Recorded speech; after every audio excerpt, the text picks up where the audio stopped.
pressure looks good. Doubling up. Roger roll, Atlantis. Water towers can fly! Yes! Tango Delta nominal. Flight downside SC off. Bring in SC off. Yikes. You bet. Concur. We don't need any more of these.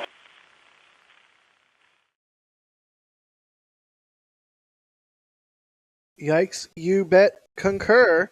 It's time for another NASA Spaceflight live stream. Welcome, everybody. I'm Jack Beyer, your ever faithful host and commentator, and you are looking at a SpaceX Falcon 9 rocket at SLC-40 at Cape Canaveral Space Force Station in Florida.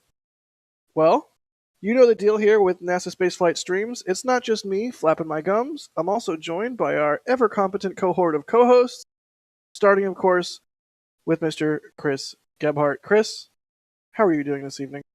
I am doing just fine, Jack. How about yourself? No complaints. You know, just saw a Starship fully stacked today. No big deal, but that's neither here nor there because it is not Starship time right now. It is Falcon time. There we go. Also joining us on the stream tonight is Miss Julia Bergeron. Julia, how are you doing?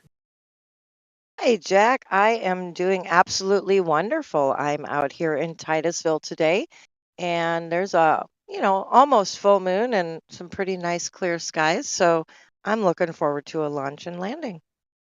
I think we're all looking forward to a launch and landing. I mean, at this point, I think RTLS is sort of like the ultimate type of rocket launch. It doesn't just launch and go away from you; it comes back. It's the rocket launch that keeps giving back. I don't know. And you know what? I think we're getting spoiled a little bit right now because for quite a while we didn't have these and Vandy was getting them all, and now we're just being spoiled by a heck of a lot in a row. Yeah, I feel like this is like the fourth in a row or fourth in a very short period of time, either way. I keep expecting not the ships end. to come back. No, not the end of it. And I keep thinking ships will come back with boosters, and well, they don't. So here we are. Oh, I know you're fond of the port beat, but there will be plenty of more drone ship landings. For now, we got an RTLS, and we have the delightful triple sonic booms that accompany that, and of course the sonic squeal, which we'll get into the sonic squeal in a little bit. But I digress. Chris, would you like to Yes. give us a brief overview of the launch today? It is OneWeb Mission 16, carrying a whopping 40 satellites to orbit. It's not a Starlink mission. But there are a lot of satellites on this puppy. Tell us about what's going on here. I'm tempted to just say what he said. No, I mean you hit the nail right on the head. This is a unique mission in that it is the launch of what could be considered a direct competitor in many aspects, with 40 OneWeb internet satellites on board this Falcon 9 rocket, which is, as you said, not Starlink, so a competitor to them. But I just want to hit one thing really quick. We did just hit the T-minus 35-minute mark in the countdown and ticked below it. The auto sequence at this point has started, which means that the ground computers have taken control and the fueling of Falcon 9 is underway for its liftoff. And we did have that go for propellant load shortly after we came on the air here. So Falcon 9 about to get frosty and having its coffee here late at night before it performs the Skydance maneuver for us all. And that's what I'm going to call the RTLSs now, the Skydance maneuver. Because I don't know, I can. So fight me. You coined the flip and burn, if I'm not mistaken. That is true. You're the person who coined, quote, flip and burn for Starship's landing maneuvers. So you know what? If you wanna coin Skydance, be my guest. So, but yes, so Falcon 9 in about 34 minutes from, well, not in about, in exactly 34 minutes from now, will lift off here if all goes well during the fueling process from SLC-40. The ascent to orbit will take the rocket south. I believe we actually have a graphic of the flight path of the Falcon 9 here. Tonight, Falcon 9 will arc south, hugging the coast of Florida, and then after first stage separation, will perform the telltale dogleg maneuver. So if you look at the graphic and what this is showing here, you see three different lines. You see a red line, a yellow line, and a black line. The yellow line might be green. I don't know. Slightly colorblind in that portion of the spectrum, so bear with me there. But the red line is the just in case. So that is the booster separates. Everything has gone well during first stage flight. But for whatever reason, the engines don't relight, so it can't do the boost back burn. That is where it would fall. That's also where the second stage would fall if it had an ignition failure after separating from the second stage. So that is the contingency, stay out just in case, but we don't actually think anything will land here. And then you have the green line, which is the path that the fairings will follow as they as they head toward the Atlantic / Caribbean / Florida Straits there for their recovery by the ship Doug. And then the black line is the nominal ascent trajectory that the second stage should be following as it performs the dogleg maneuver, which you can really see. It's just got to get around West Palm Beach, Miami, and Boca. It's got to avoid the really populated South Florida coast. And then it will be onward and upward to orbit, where we will have the deployment of 40 OneWeb satellites over the course of 37 minutes, starting about 58 minutes after liftoff and ending about an hour, 35 minutes after liftoff. So that, in a nutshell, is a brief overview of the flight to orbit, because I imagine we've got a different question coming about the booster. Well, I did not mention at the start of the stream, I'm remiss, I should have said, don't forget, if you're new to our streams, or if you just forgot, you can ask us questions by typing at NASASpaceflight in chat, and we will see your questions pop up in some nifty software that we have from Michael. So if you do have questions, please ask away. We already had one from Al on the trajectory, which you dutifully answered already, so thank you. I have to say, though, I really appreciate the diligence with which you avoided saying Southern Polar Corridor. I do appreciate that. I was all ready to unmute myself and moan, but you know what? That it's just you did good, is what I'm saying. It's like I know you. No, It's like we've done this a few times. Indeed. But you know what I want to point out too, real quick, Jack? Look at the base of the rocket where the transporter erector, and you can start to see the vapors forming around the first stage base of Falcon 9, indicating a visual indication that fueling is underway.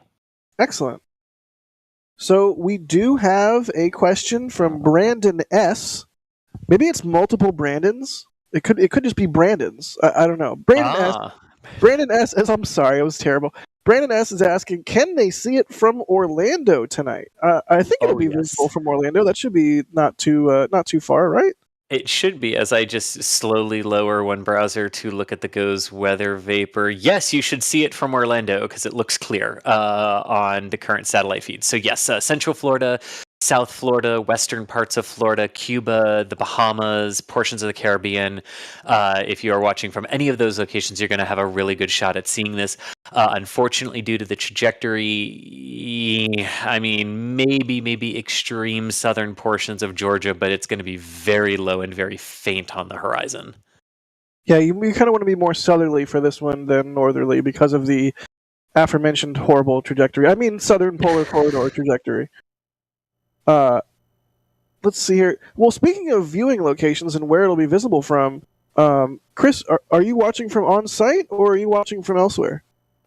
I am in the studio up Nice. about 100 kilometers north of the Space Center. So I will be running outside just to see it visually because, you know, growing up here, you get so used to seeing them lift off going east or going northeast that from the viewpoint from Daytona as they go directly away from you is just like, wait, it's not supposed to be doing that, says 35 years of having lived here. But no, it's perfect. Yes.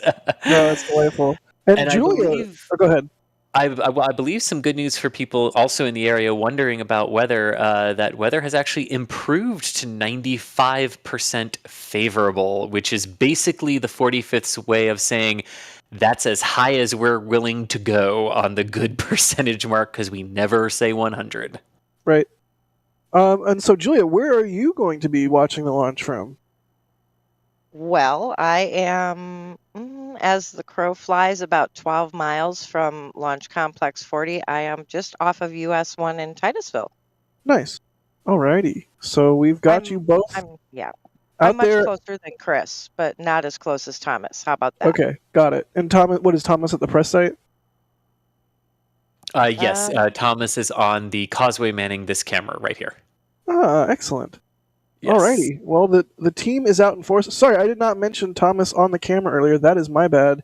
Thomas, you can send me angry noises later. Let's see here. Really quickly, I do want to thank Brad Bruce. Thank you for becoming a PadRat member. And Kurt Lofgren, thank you for becoming a PadRat member. The standard spiel, if you guys don't know, we do have a membership program through YouTube. It gives you sweet perks for different levels of support. And one of those levels of support is, in fact, Discord access to our Discord. That is at Capcom level and above. PadRat, you get various preview stuff and photos and whatnot that go up on our YouTube channel. And you also get members-only emoji. So there is a membership program. There's many ways you can choose to support what we do here at NASA Spaceflight. If you like our streams, if you like what we do, if you want to help keep the robots that the robot army fed, robots eat a lot of batteries. A lot of people don't think robots eat, but they do. They eat batteries, and they're expensive. But yeah, there's a lot of ways to support us, and for those of you who choose to support us through the membership program, seriously, thank you, everybody. We really, really do appreciate it. Oh, William Warren, becoming a Red Team member. Thank you so much, William. Absolutely appreciate that. And when you do Capcom or above, you get to hang out with us 24/7. So, like, if you like Jack and I's banter now, just wait. Yeah, right. The NSF Discord, especially the party chat in there, can get a little wild sometimes. I mean, it's not all about wild. There's informative stuff in there too, and there's even a gaming channel where no one has rescued my Kerbals yet off of Eve. But I did post a save game file if you want to play a horribly difficult scenario that I have concocted. You can do that if you're in the members Discord. Anyways, we do have a couple super chats coming through, and some of them have some good questions. So, JD Brown is asking, what is the OneWeb satellite about the size of if we were to compare it to a Starlink satellite? There's 40 satellites. They have to fit in the fairing, and a Starlink mission will carry somewhere between like 40 and 60. So, are they about the same size? Well, so this is where it gets a little bit dependy, you might say. Yeah, it gets dependy, absolutely. Yeah, because so each of them only actually has a mass of 148 kilograms, so they're incredibly light, which is why 40 doesn't really weigh a lot when you compare that to what Falcon 9's actual throw capability to this orbit is. So their light mass actually is what allows the Falcon 9 to reserve enough propellant in its first stage to perform the boost back maneuver to come back and land at LZ-1 instead of having to perform the downrange drone ship landings like the Starlink satellites. So that's just a matter of mass. However, 40 is about as many as can fit inside of the payload fairing because while they're light, they're bulky. So whereas the Starlinks are flat, we call them flat sats or flat satellites. The OneWebs are more like traditional, like built around square box type thing. It's not totally square, but if you're a Star Trek fan, they kind of look like the orbs of the prophets from Deep Space Nine. But I'm not kidding. They kind of do. In that, but yeah, so how many can fit inside the payload fairing comes down to volume in this case, not mass. Got it. Alrighty. Good question there from JD Brown. I see a bunch of good questions coming in. Don't forget, if you have one, at NASA Spaceflight, and we might just answer it. Keyboard War, thank you for the support. They say thank you for a good quality live stream. Appreciate it. Drew Narcissus, thank you for the support. They say third SpaceX liftoff today after Super Heavy and Starship. I guess if you want to count the CATO, the crane-assisted takeoff of Ship 24 and Super Heavy, this is another question. Oh, thank you, though, Drew, for the support. We do have a question about the Starlink launch that was supposed to launch out of California tonight, just before this. Harrison is asking, did Starlink get canceled, or are we going to be covering the Starlink as well over in California? And that mission was scrubbed. Indeed, because California is getting some much needed rain. Unfortunately, it's getting like 6 years worth of rain in 5 weeks. But Yes, some much needed precipitation out there on the West Coast.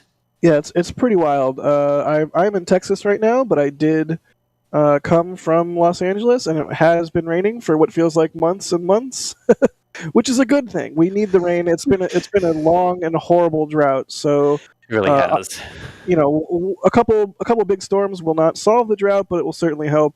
And I'm crossing my fingers. Come spring, we get a nice wildflower bloom, because if we get enough moisture in the wet season, that is always a possibility. And the last really good one was like 2016 or so. So I think we're due, but that's neither here nor there. Once again, Starlink launch out of Vandenberg tonight was scrubbed. Mason, And actually, thank you for the support. Go for it.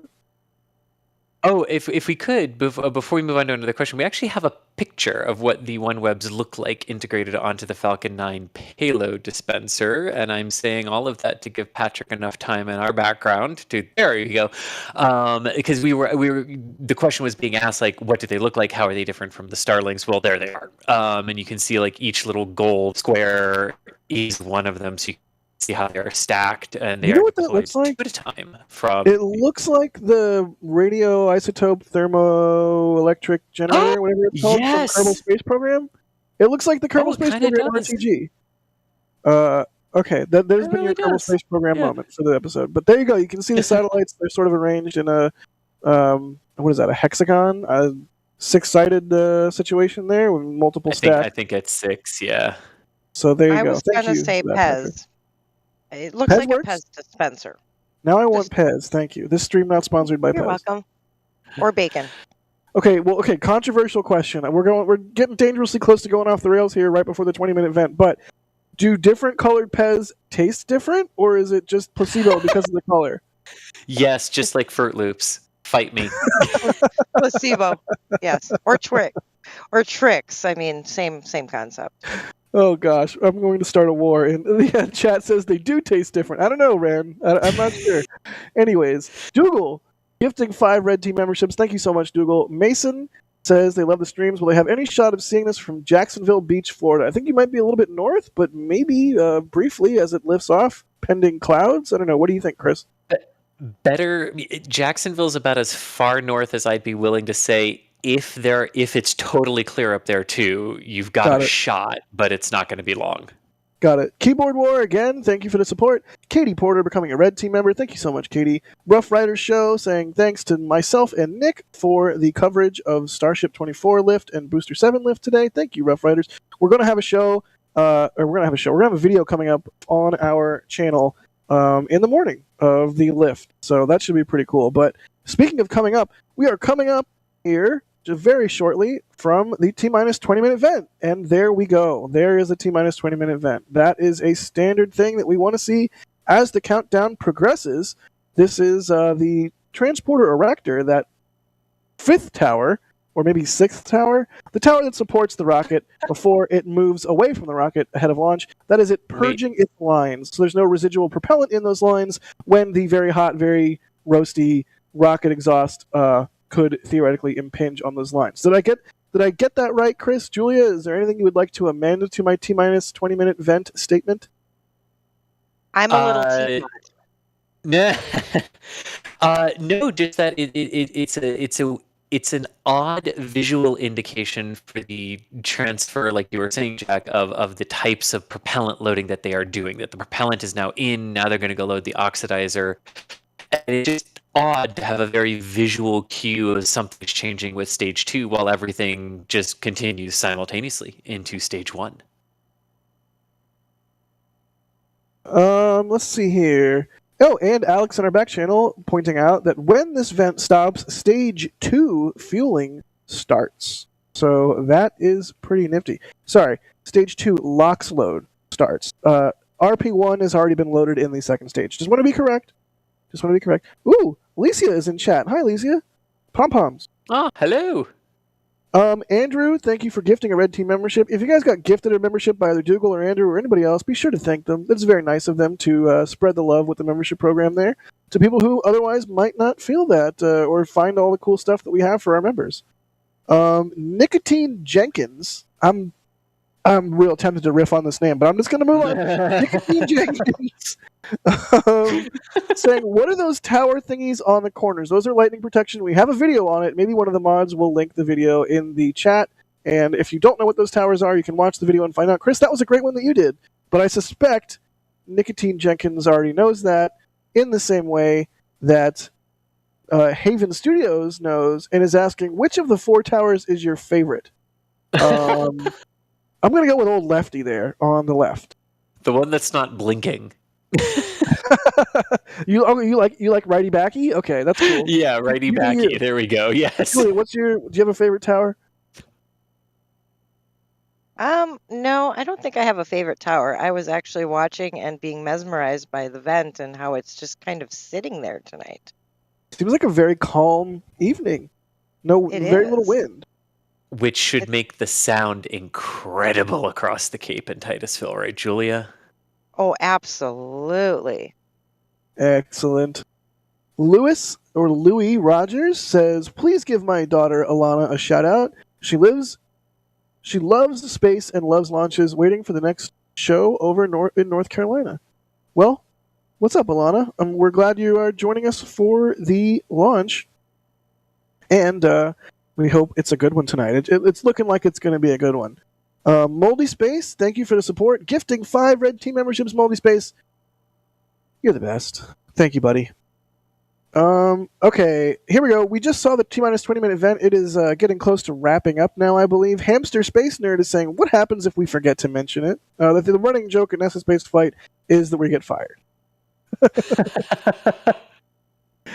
Let's see here. Levi Vinson is asking, can this launch be seen along the East Coast? Depends on where on the East Coast you are, yeah. Of Florida, yes. But as a reminder to those who have joined since we went live, and Patrick, I think we've got the graphic that we can pull up too. This is a launch of 40 OneWeb satellites, and OneWeb satellites are polar orbiting internet satellites. So this is making use of the trajectory that allows Falcon 9s to go on a bearing close to 180 degrees down a hallway-like path between Florida and the Bahamas. This is my really bad way of trying not to annoy Jack and say Southern Polar Corridor. But this is the trajectory that Falcon 9 is taking tonight. So if you are in South Florida, south of the Kennedy Space Center, you have an excellent shot of seeing this in Florida. West coast of Florida as well, of the peninsula, portions of Cuba, and definitely the western islands of the Bahamas have an excellent shot at this as well. And just because we're on this graphic, we'll recap very shortly. Red is the just in case the booster can't do its boost back burn and impacts the water instead, or if stage 2 has an ignition failure, that is where it would land. And then the orange area is the nominal fairing recovery area, and then the black line is the nominal stage 2 trajectory line. Excellent. Here's a question for Julia. Deadly ATW says, will SpaceX attempt a fairing recovery on their vessel ship? Chris mentioned it a little bit. And Julia, I don't know, is there any additional context you would like to give us there? Well, they are about 608 kilometers in that southern little corridor from us. But that is the only marine asset that is out for, I think we need to add to the bingo marine asset, because that would make Gavin happy. But so Doug is the only marine asset out for this launch, which means Bob has been deployed for our next launch on this coast, and our drone ships have stayed in Port Canaveral. Let's see. Yeah, those are the drone or the assets that are out now besides Megan. Megan and Shannon, who are getting ready to bring back a Dragon capsule. So. Alrighty. Another one for you, Julia. J Trains is asking, what booster is flying on this mission, and do we know if the fairings are used? I can tell you that the fairings looked dirty to me when we were out there at the pad. Do I know how many times they've been used? No, but they look dirty, somewhat like 1076, which this would be its second flight, and wait, CRS-26 was its first flight, which is the capsule that should be coming back, correct, Chris? Indeed, CRS-26 undocked from the International Space Station earlier today ahead of its planned splashdown in the Atlantic. Or So it's Gulf, yes. so they're kind of going to be ships passing in the night in space in a weird way. It's ride to space as it's coming back. There you go. Excellent. Well, thank you for that. Let's see here.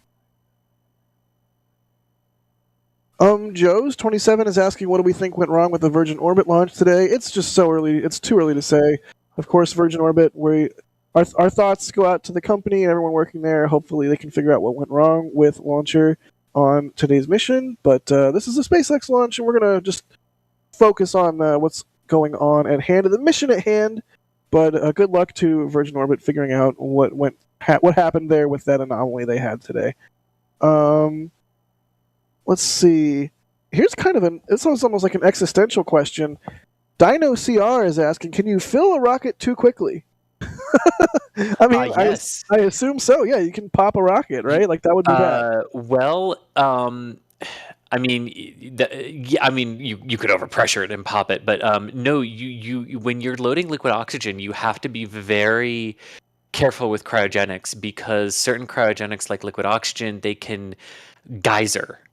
So if you get the flow incorrect, there can be these bubbles and these pressure differentials that form that can force the liquid oxygen up much, much faster than it is supposed to, and you can overstress your weld lines in some of your feed lines. You can do damage. You absolutely can fuel a rocket too quickly and damage it. And if you go back to some of the wet dress rehearsals for SLS, this is part of the learning curve that Charlie Blackwell Thompson and her teams had to go through with the new pump systems at 39A in dialing in that exact the exact force that the pumps were going to use to force the liquid oxygen up into the tanks, because they had anti-geyser warnings that went off when they tried to do it the first couple of times. So yes, you absolutely can fuel a rocket too quickly. Wow, I had no idea. Today I learned anti-geyser warnings. That's kind of wild. Yeah. Let's see here. Okay, this is just throwing treats to a dog right here, but Deadly ATW is saying, East Coast or West Coast launches, which ones do you prefer? Well, being a West Coaster, I prefer West Coast launches, to the surprise of no one. Julia, what do you prefer? Yeah, which one launches tonight? Which one launches tonight, and who has more? Just saying. Fine, that's fine. Chris? As if I needed to add. Yeah, I'll go with East Coast on that one. Cool deal. All right, let's see. We're at T-minus 10 minutes. Clock is ticking down. We are going to keep answering your questions here and hoping for a beautiful launch tonight. I'd actually like to hit one thing real quick. I don't know if it's a question, but it's definitely one that I was curious about here. So if y'all remember, a few days ago, we had a Falcon 9 launch on the Transporter 6 mission that was also a return to launch site landing to landing zone 1. Tonight's landing is a return to launch site landing to landing zone 1. So they've already cleared LZ1 from the transporter booster. And assuming tonight's goes to plan and does indeed land, it is right now scheduled to be followed by the dual Falcon Heavy RTLS landings on LZ1 and LZ2 on Friday. So the landing zones are getting their workout, and the ground recovery teams are definitely getting their workout of pulling these boosters off landing zone 1 as quickly as they possibly can after they land. But you know what? Go ahead. Oh, I was going to say, in trade-off, though, look at how fast they can bring it back to be flown again. Ha-ha. True. It's pretty wild. Speaking of Falcon Heavy, later this week, we have Falcon Heavy merch. Yes, indeed. We have a merch store. There's all kinds of cool stuff on it, and some of that cool stuff involves Falcon Heavy. So if you're all hyped up about a hopefully visible Falcon Heavy launch, I say that because the last one was in a bank of fog, for all of you who like to give Vandenberg crud. It happens on the East Coast too, sometimes, just not as often. But I digress. Falcon Heavy merch. We got this super cool design from Pauline. We have it in hoodie form. We have it in all different types of merch. There's t-shirts with it. There's a mug with it. And it's not just t-shirts and mugs and whatnot with that cool design. There's also metal prints in the store. The metal prints are awesome. They come with mounting hardware, so you don't have to fuss with a frame or anything like that. They're super easy to hang on your wall, and they look fantastic. So that is the merch store. Like I said at the start of the stream with the membership program, there's all sorts of different ways you can choose to support what we do if you are so inclined, and one of those ways that gives you something back physically that you can hold or hang on your wall is the merch store. So thanks for considering buying some of our merch and supporting what we do. All right, back to the task at hand. We are launching 40 OneWeb satellites into orbit from Slick 40. 40 from 40. How is that not the thumb? How is that not the thumbnail? I should have said 40 from 40. No one would have got it though. Yeah, well, 40 for 40, or I mean that's a low number considering the flight rate, right, Jack? That they want to get to this year. Yeah, that's true.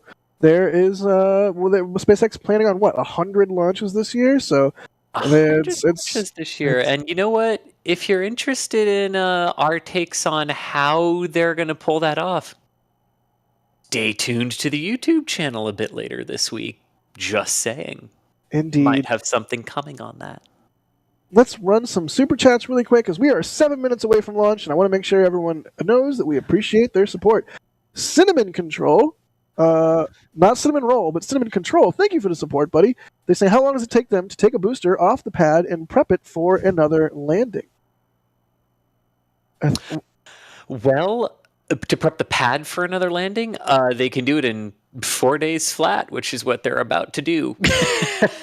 3 to 4 days right now is about what they are needing from there. When did Transporter 6 launch? My gosh, that seems like yesterday and a week and a half ago already. Time flies when you're launching rockets.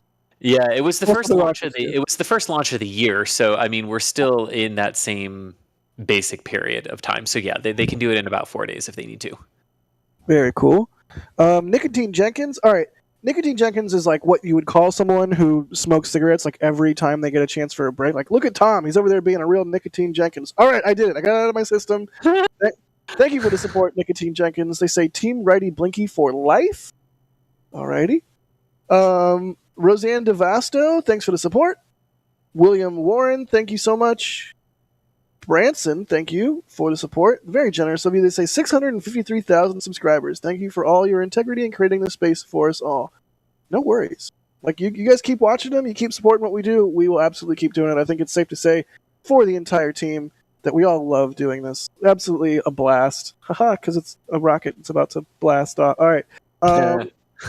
And William Warren, thank you for the support. Once again, they say Falcon 9 is an amazing rocket. I am buying a 3D printer to make Falcon 9 toys for my sons and daughters to play with. Any advice for a noob? You know what? I'm just going to put... is it Ian? I think Ian does 3D printing. Harangue Ian on Twitter, and maybe he's got some tips for you. I certainly don't. I am not cool enough to 3D print things, at least not yet. So... okay, let's answer some more questions as we are just under 5 minutes away from launch. And of course, when launch is happening, we will, and mostly me, we'll shut our mouths and we'll be able to listen to the amazing sounds of Falcon 9 lofting these 40 satellites into orbit. And just a couple of quick points before you hit that. The OneWeb satellites are now on internal power, and stage 1 RP1 kerosene load is complete at this time. Excellent. All right.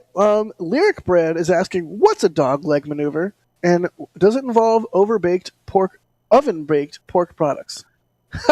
No, it does not.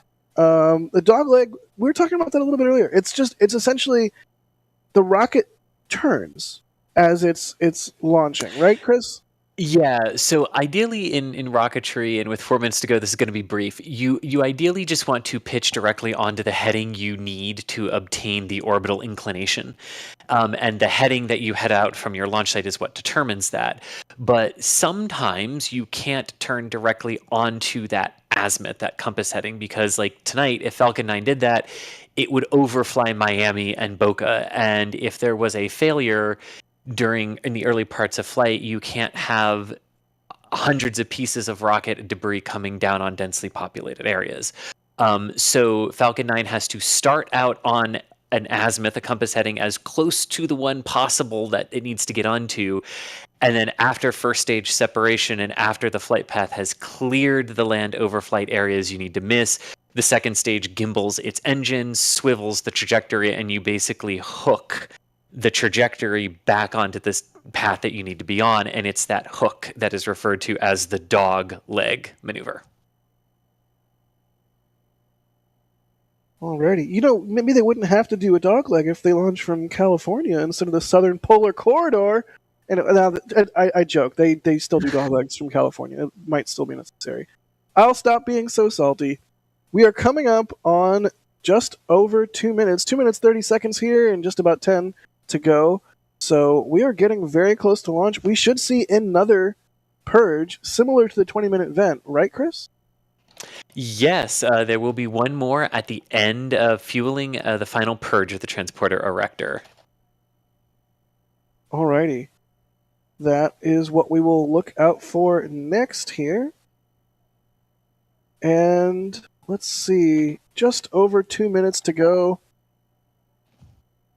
Jermaine, asking how our feed is ahead of the SpaceX feed. That might be due to 4K issues or just the nature of how SpaceX is doing things. We sort of strive to have the least delayed possible stream. So, if you want to know when something is happening first, maybe tune into our stream or have like both up on two screens or what have you. Oh, sorry, I thought you were about to say something, Right. Chris. And stage 2 LOX load is now complete, and there's the vent. So at 90 minutes to go, that is the final vent, purging the transporter erector ahead of the planned liftoff here today. 90 seconds, right? Not 90 minutes. Oh, Lord.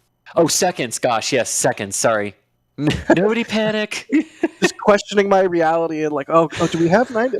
For real. But no, we are just over 1 minute to go for Falcon 9 from SLC-40 at Cape Canaveral Space Force Station, launching OneWeb mission 16, carrying 40 satellites to orbit.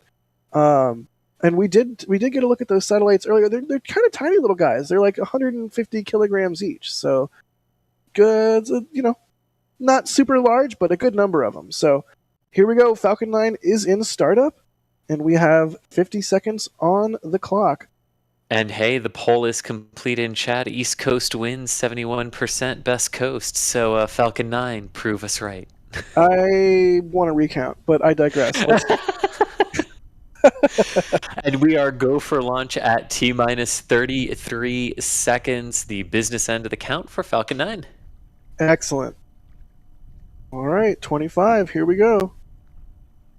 Once again, we will briefly pause our commentary as the rocket lifts off so that we can hear the sweet sounds of Falcon 9 muscling these satellites into orbit. But just before then, T-minus 10, 9, 8, 7, 6, 5, 4, 3, 2, 1. That's ignition. And liftoff of Falcon 9 carrying 40 OneWeb satellites on OneWeb Mission 16. There we go. Let's clear the towers and let's listen in for the roar of those 9 Merlin engines.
I really hesitate to talk. The sound of that water and the sound of the rocket are just so beautiful.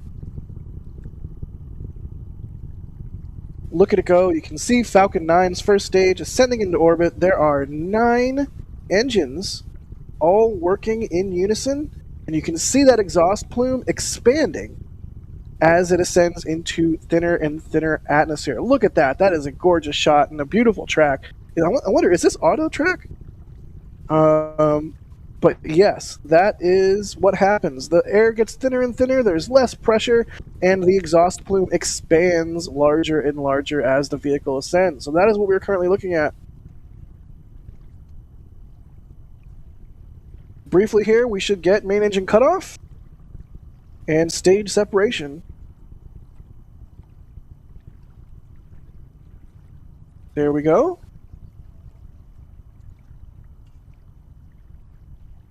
And that is the boost back burn. Gorgeous. You can see the interaction between the plume of the first stage and the plume of the second stage. That Jack, is it's so absolutely pretty. gorgeous.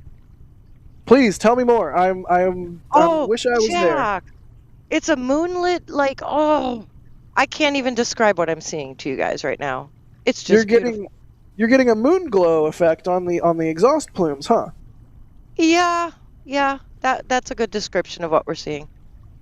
Well, I am super glad you guys are getting a beautiful show out there. The first stage is now powering back. It is nulling out its momentum downrange and powering itself back towards the launch site. That's why we call it a return to launch site launch. It is doing the work to nullify its momentum and head back to where it started from, rather than, continuing downrange and landing on a drone ship. So there you go. You can see the first stage has shut down its engines, while the second stage continues to muscle those satellites into orbit. And this is one of my favorite moments. Well, we'll also fairing separation here in just a second. There we go. See you later, fairings. This is one of my favorite things on these streams. As you can see on the left side, the first stage's speed slowly starting to scrub and get lower, and the second stage's speed just rapidly accelerating. But Chris, I hear you're back. How was that? What were you able to see? What was it? Was it beautiful? Julia said she got quite a show, so hopefully you did as well. We did as well, and the most killer part of it was definitely, oh my gosh, look at that view from the onboard camera of Miami in Florida. Oh my gosh, the lights of the Florida Peninsula. So cool to see. When the stage flipped around Chris, you're coming through a little bit robot-y. Maybe turn it off and turn it on again and see how it's coming through. But yes, the lights on the coast, that is just gorgeous. Gotta love it. So the next milestone coming up here will be the entry burn for the Falcon 9. Now, there are 3 burns for the Falcon 9 first stage. One we just saw, which was the boost back burn. The next one coming up is the entry burn. So as the Falcon 9 first stage descends through the atmosphere, and the atmosphere gets thicker and thicker, the heating on it becomes more and more intense. And funnily enough, one way you can counteract that heating is with fire.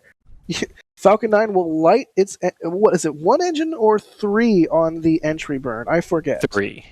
It starts with 1, 3, and then it starts with 1 and then goes to 3. Got it. So we will see that here shortly, hopefully. But that is what's going on. Falcon 9 literally using the exhaust plume of its own engines to slow itself down and protect itself from the heating and plasma during re-entry. So, and I just love that the lights of the Cape, like as it descends back down, is just that is just an incredible sight. The other night or the other day, we got a video from SpaceX showing was an RTLS from launch to landing, uncut, and that was a really beautiful video. And we did a cool analysis of it. You got the burn? Back. Yes, there we go. And there you have it, entry burn. That is all to say, I hope we get an uncut view of this RTLS, because the coast at night is gorgeous. And engine shutdown. There you go. Really is. All right, so next up is that landing for Falcon 9 as the second stage keeps going to orbit. My gosh. Yes, I know it's just a black indeed. screen, but like I also know it's Michael's AI. Like it's there, or maybe it was the AI. Shh, it'll hear you. It zoomed out. Maybe it wasn't. Maybe that was Thomas. Okay. But yes, that is the next milestone coming up. Here is the landing. That was Thomas. That was Thomas. Manual tracking. Yes. Good work, Thomas. That can often be hard to catch. So good job, buddy. But yeah, that uncut video you were talking about there, Jack, like we took that and DOS did a narration on it, explaining what was happening during an RTLS maneuver. So if you haven't seen that yet, definitely go check that out here, because it's a great explainer. And here we go. Landing burn. Come on, baby. Listen for the sonic booms.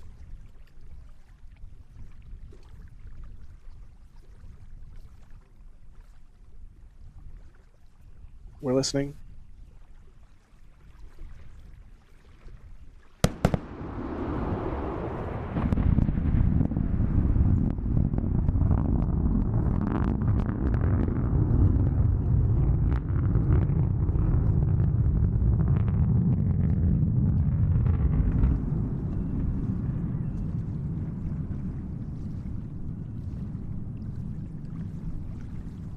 And it's down. Excellent. I like that final dramatic flare that it does at the end, like back. Did you notice at the top of the booster there was a whole bunch of reaction control thrusters going on? I don't know that I've noticed that before. They are always there, but its lighting conditions depends on how well you can see them. But they are usually always firing right there at the end for that attitude control. Yeah.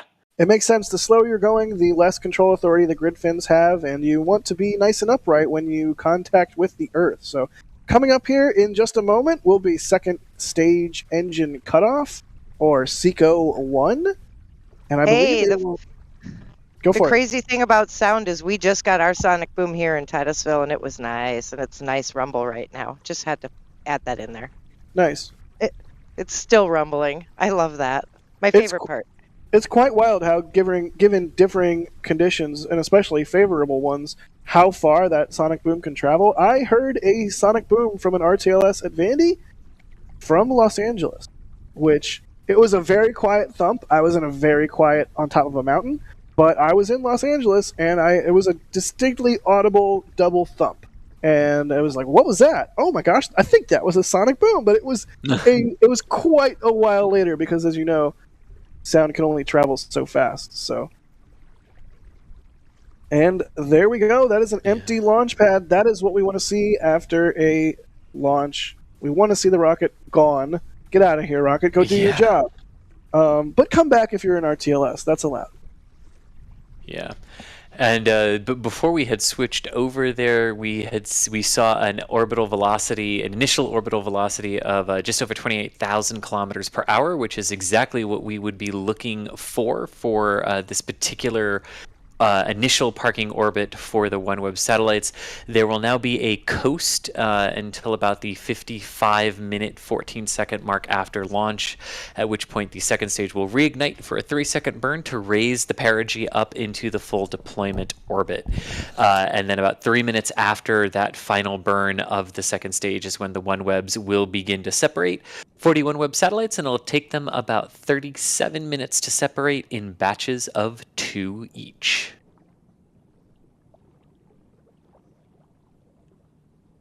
Oh, I wonder, do they separate on like opposite sides of the stack? I believe that is how they separate, yes, for clearances, yeah. That is delightful. I feel like I've done that exact same thing in Kerbal Space Program. Yeah, well, and I mean, to be fair too, that balances the forces on the vehicle, right? So if you know you're deploying like on the positive Z, negative Z axis, then you can use the thrusters on the on the Y axis the x-axis, there we go, to maintain your orientation, right? So it also just helps maintain the additional loads that are imparted onto the stage as those individual satellites separate. What a wonderful launch. Well, I think that will close to do it for us. Oh, look at that. We have a new order for a Falcon Heavy March. I love that new feature that shows up when you buy something in the store. It shows up on stream. Gotta love it. I do too. Thank you. Thank you to whoever ordered that. Yeah, seriously, thank you for supporting the channel. Speaking of supporting the channel, Rankley, thank you for the support. They say, great coverage and info as always. As a 47-year-old, I'm overjoyed watching launches and learning new terms, i.e. anti-geyser warning. Yeah, that was nifty. Thank you for that, Chris. And thank you, Rankley, for the support. You're welcome. Thank you, SLS. Tracy, thank you for gifting a Red Team membership. Tink McGee, thank you for the support. They say, what's up, NSF fam? E. Peterson, thank you for... Oh, I lost it. Oh, no. E. Peterson, what did you do? Oh, no. Well, thank you, E. Peterson, for the support. Whether it was a membership or a super chat, I lost it. I'm terrible. And Daniel Thornton, thank you for the support. Daniel says, thanks for the great coverage, NSF. Like I said, you guys keep supporting what we do, hitting the like button, telling your friends about us. Doesn't have to be a monetary thing, but you guys keep showing up and we'll keep doing it. I mean, heck, I think we'd all be doing this either way. I was just going to say, Jack, I mean, I would be out here anyways, so how about we just bring them with us? Absolutely. It's so cool. I mean, it's one thing to watch a rocket launch or shoot a rocket launch. It's a whole other thing to be able to do it and share the excitement and fun with people around the world. So once again, thank you to everybody for all the support that allows us to do that. It's not cheap to pay for data. It's not cheap to pay for cameras or people's time or all that good stuff. So thank you so much, everyone, for the support. But with that, I think we are going to call it. There is a long coast phase before these satellites deploy, so we will let y'all go hang out at Starbase Live, perhaps, and check out Starship while we wait to hear more about these payloads. But with that, I'm Jack Beyer with NASA Spaceflight, joined tonight, of course, by Chris Gebhardt. Chris, thank you for joining us. You are very welcome, Jack. Good to see 40 more OneWebs in orbit. For anyone wondering, that brings the total launched to 542 out of the 648 planned. Wait, 41? I thought you said there was only 40 on this. It brings the... It's because you said 40 OneWebs. It was so bad you didn't even get it. It's okay. Okay. I'm also tired. Apologies. It was just incredibly lame. And also joining us on the stream was Julia Bergeron. Julia, thank you as always for sharing your excitement and your knowledge. Why, thank you for having me on board tonight, and you all have a good night. Yes, indeed. All right, we will leave you guys on this one, but stay tuned to the channel. We won't be quiet for long. But yeah, that's it for this one. We'll see you on the next one. Thanks for watching, everybody. Let's go hang out at Starbase Live.